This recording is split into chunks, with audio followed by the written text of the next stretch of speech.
चलिए आज बात करते हैं अमेरिका में हुए राष्ट्रव्यापी नो किंग्स विरोध प्रदर्शनों की। आखिर ये प्रोटेस्ट क्यों हुए और इनका मतलब क्या था, आइए समझते हैं। इसकी शुरुआत करते हैं एक प्रोटेस्टर रिचर्ड रोसाटी की इस दमदार बात से। ये ईमानदारी, अखंडता, सभ्यता और सम्मान के बारे में है। ये लाइन हमें फौरन बताती है कि ये विरोध प्रदर्शन सिर्फ राजनीति के बारे में नहीं थे, बल्कि ये कहीं ज्यादा गहरे, बुनियादी मानवीय मूल्यों से जुड़े हुए थे। तो चलिए थोड़ा और गहराई में चलते हैं और समझने की कोशिश करते हैं कि ये आंदोलन कितना बड़ा था और इसके पीछे का मेन आइडिया क्या था। सबसे पहले एक बात जो यहाँ गौर करने वाली है वो ये कि इस बैनर तले ये कोई पहला प्रोटेस्ट नहीं था, बल्कि ये तीसरा बड़ा विरोध प्रदर्शन था। मतलब ये एक लगातार चलने वाली और काफी ऑर्गेनाइज्ड कोशिश थी। और इसका पैमाना वो तो वाकई बहुत बड़ा था।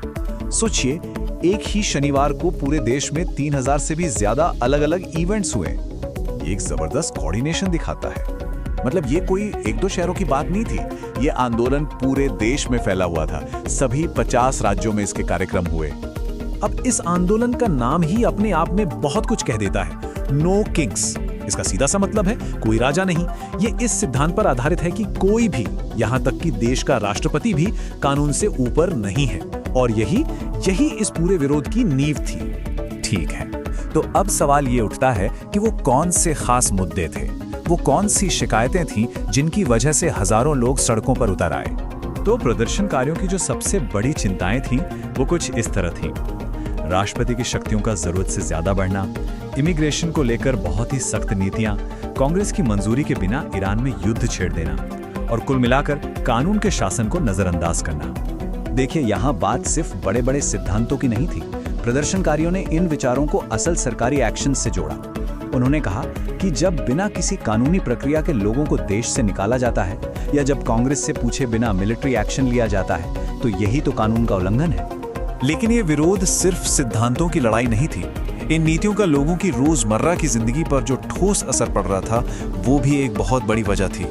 एक प्रदर्शनकारी ने जो कहा वो इस बात को बिल्कुल साफ कर देता है। वो हमसे कहते हैं कि हमें युद्ध में नहीं भेजेंगे, और फिर उन्होंने भेज दिया और आज हम खरबों डॉलर के कर्ज में डूबे हैं। ये गुस्सा और निराशा साफ दिखती है। और यहाँ सरकार जो कह रही थी और जो लोग महसूस कर रहे थे, उसमें जमीन आसमान का फर्क था। एक तरफ प्रशासन का दावा था कि वो युद्ध जीत रहे हैं और ईरान तबाह हो रहा है, वहीं दूसरी तरफ सड़क पर मौजूद ज्यादातर लोग इस बात से सहमत नहीं थे। वो तो इस युद्ध के अपने देश पर पड़ने वाले असर को लेकर चिंतित थे। लोगों का कहना था कि इस युद्ध का सीधा असर उनकी जेब पर पड़ रहा है। उन्होंने बताया कि कैसे रोजमर्रा की चीजों के दाम बढ़ गए हैं, फ्यूल महंगा हो गया है और इन सब का उनकी जिंदगी पर एक बहुत बड़ा असर पड़ा है। तो सवाल ये है कि इन विरोधों का आखिरी मकसद क्या था? क्या ये सिर्फ गुस्सा जाहिर करना था? नहीं, इसके पीछे एक साफ, आगे की सोच रखने वाला मकसद भी था। इस आंदोलन का एक बहुत ही स्ट्रैटेजिक लक्ष्य था। वो था आने वाले मिड टर्म चुनावों के जरिए राष्ट्रपति की शक्तियों पर लगाम लगाना, यानी इस सार्वजनिक दबाव को चुनावी नतीजों में बदलना। और इसके लिए उनकी स्ट्रैटेजी बिल्कुल सीधी थी, 3 स्टेप्स में। पहला, विरोध प्रदर्शनों के जरिए लोगों में जागरूकता फैलाना।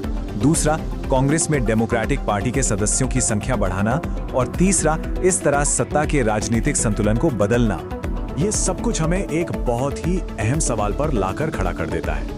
आखिर कब एक सार्वजनिक विरोध, एक पब्लिक प्रोटेस्ट, राजनीतिक बदलाव लाने वाली एक असली ताकत बन जाता है? ये एक ऐसा सवाल है जो इन घटनाओं के बारे में हमें और सोचने पर मजबूर करता है।